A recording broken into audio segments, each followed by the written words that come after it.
finalmente concluí uma leitura. Crepúsculo dos Ídolos, do Nietzsche. Eu demorei muito tempo para ler esse livro aqui. Eu faço um curso de filosofia, eu acho que eu já falei em algum outro vídeo. E o professor Matheus fala que o ideal é você estudar toda a história cronológica da filosofia e aí depois começar a ler os clássicos, porque os filósofos, a filosofia é basicamente um criticando o outro, um refutando, debatendo ideias de outros filósofos. Então, para ler Nietzsche, por exemplo, você tem que conhecer a filosofia dos filósofos clássicos, Platão, Sócrates, Aristóteles, enfim. Mas eu, como sou muito ansiosa, já vou lendo tudo que me dá vontade. Então, assim, não é tudo que eu entendi desse livro aqui, nossa, não.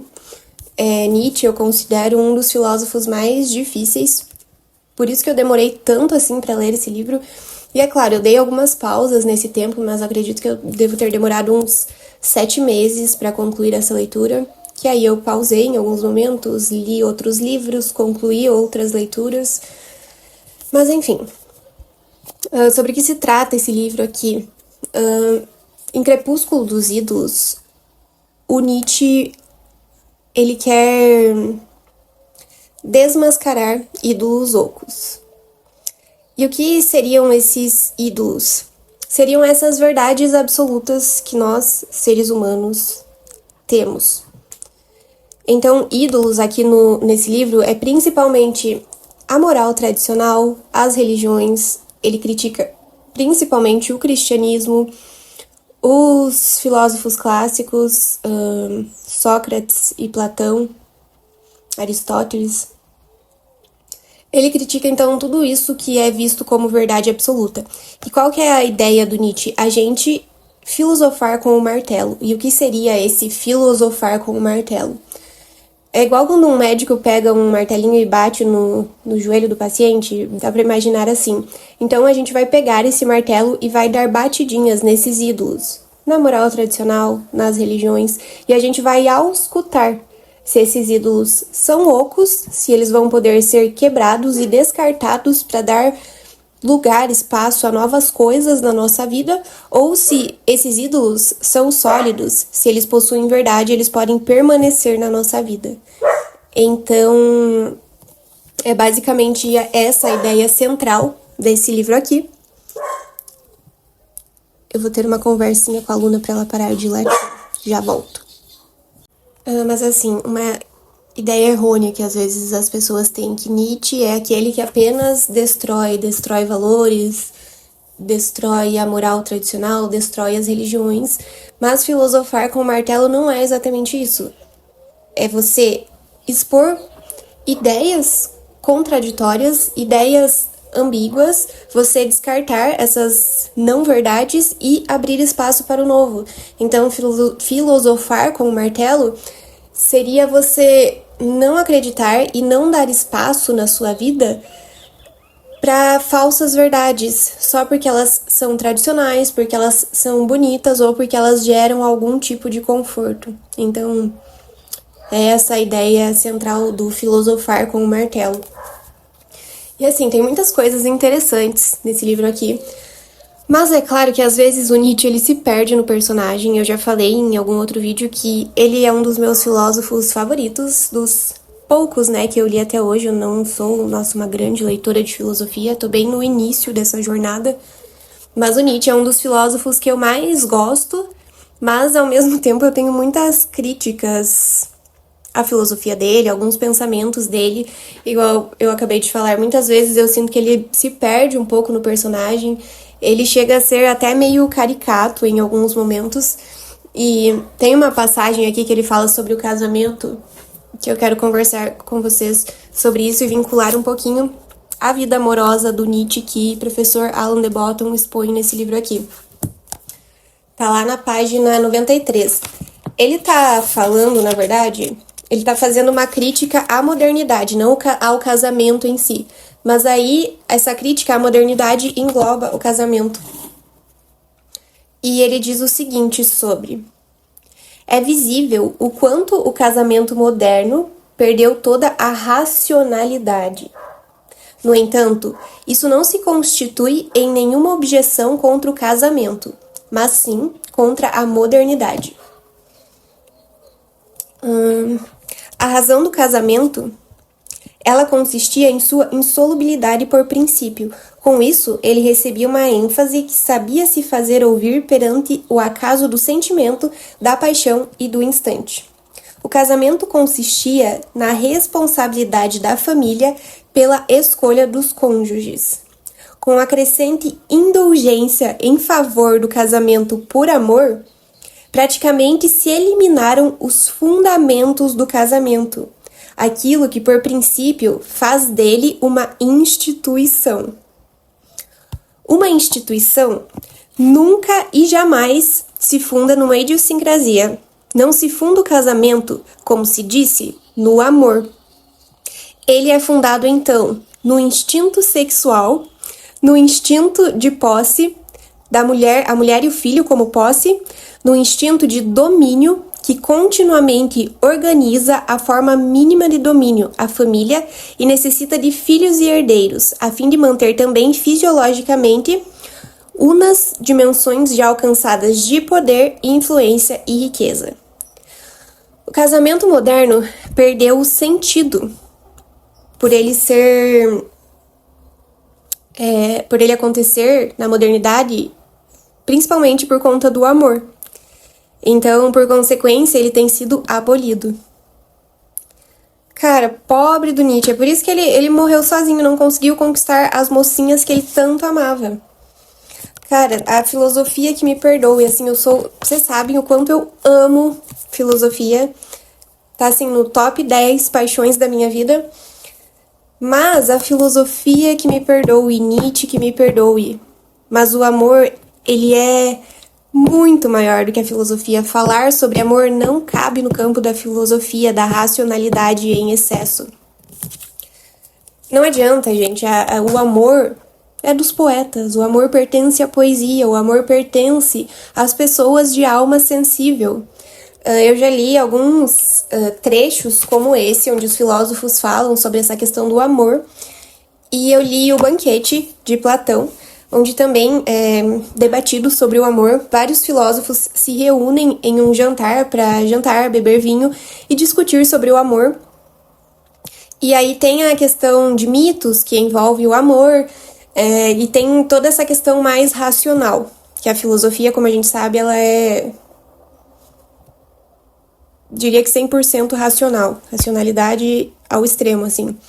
Então, tem algumas áreas da vida, como o amor, por exemplo, que a filosofia é muito pequena para falar sobre esse sentimento tão grande. E o Nietzsche, ele sonhava em se casar. Agora, vocês vão ficar com muito dó da história desse homem. O professor Alain de Botton traz aqui no capítulo que ele fala sobre o Nietzsche, sobre algumas paixões que o Nietzsche teve, e eu acredito que lá no final da vida dele, ele se arrependeu por pensar e agir de forma muito racional, porque isso distanciou ele de se tornar um ser humano por completo. Vocês vão entender mais pra frente o que eu quero dizer. Então aqui o professor conta sobre a primeira mulher que o Nietzsche se apaixonou, que foi na primavera de 1876, durante uma viagem a Gênova. Ele apaixonou-se por uma jovem loura de 23 anos e belos olhos verdes, a Matilda. Aí a Matilda, eles estavam conversando sobre um livro de poesia que o Nietzsche queria muito ler, mas ele não tinha conseguido encontrar esse livro e a Matilda tinha esse livro.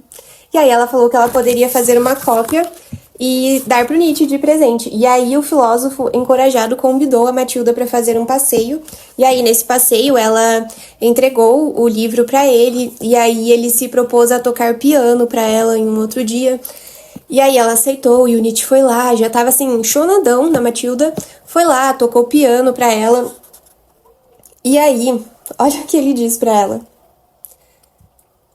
Depois ele pediu ela em casamento, então ele fala assim nesse trecho: Você não acha que, juntos, cada um de nós se sentirá melhor e mais livre do que nos sentiríamos se continuarmos sozinhos? E assim, tudo ficará excelso? Você gostaria de se aventurar comigo pelos caminhos da vida e do pensamento?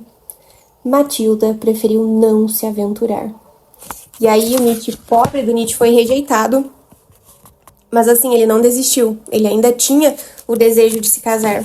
E aí depois, ele se apaixonou... Nossa, essa parte é tensa. O Nietzsche acabou se apaixonando pela esposa de um dos melhores amigos dele. E assim, ele tentou manter isso em segredo. Qual que era o nome dessa?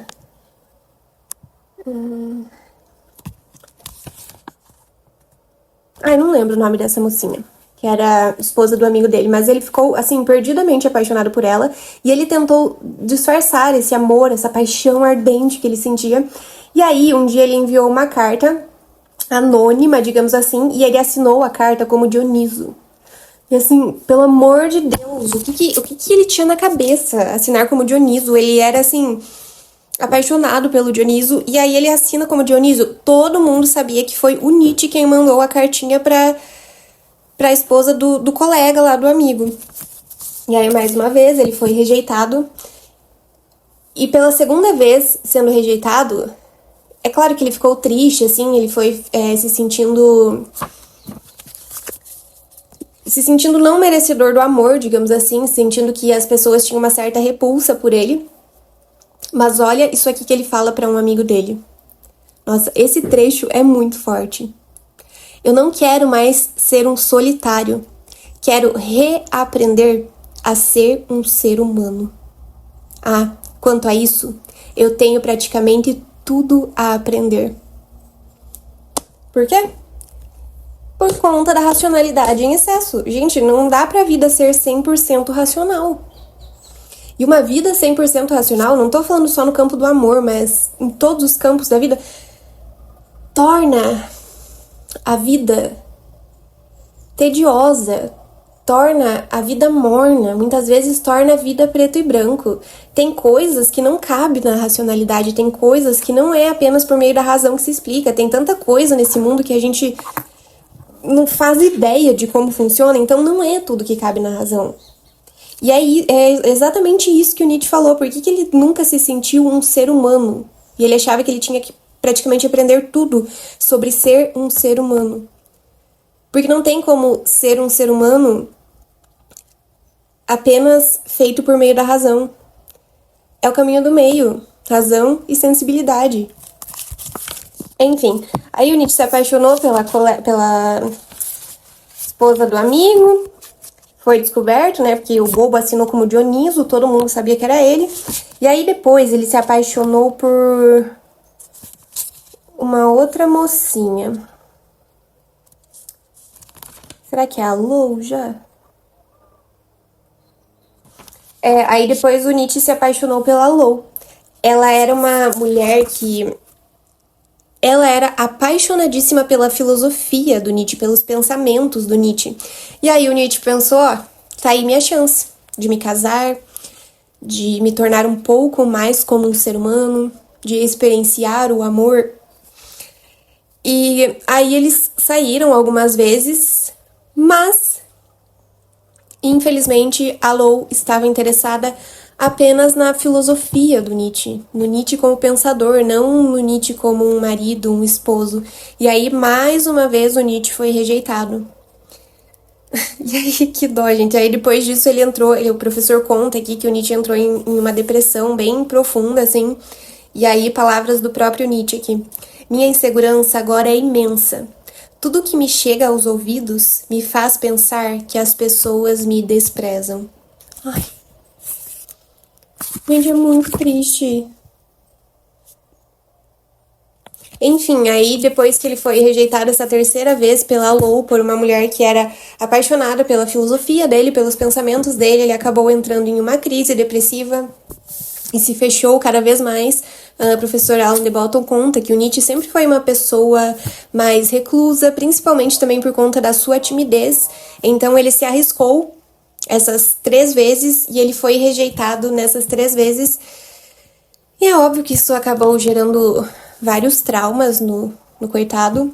e um tempo depois ele já sofreu aquele colapso mental, onde ele tava vendo um cara passando com um cavalo, acho que tava meio judiando do cavalo, e ele foi, abraçou o cavalo e começou a chorar muito, assim, entrou em prantos. E aí, logo depois disso, ele já foi internado. Aí, nesse momento que ele tava abraçando o cavalo, que chegaram lá pra socorrer ele começou a falar. Contam que ele falava que em alguns momentos ele era Buda, em outros momentos ele era Napoleão, em outros momentos ele era Jesus Cristo. Enfim, aí depois desse momento ele foi internado em um hospital psiquiátrico lá da Alemanha, onde ele morreu aos 50 e... Ele morreu bem jovem também, aos 55 anos. Ai, gente, sério, é muito triste a história desse homem.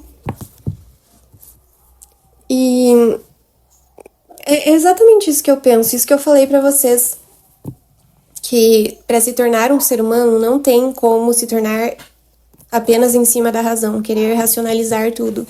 Eu acredito que absolutamente tudo é o caminho do meio. É você entender como razão e sensibilidade podem andar juntas. E elas podem. Ser melhores amigas, andar de mãos dadas.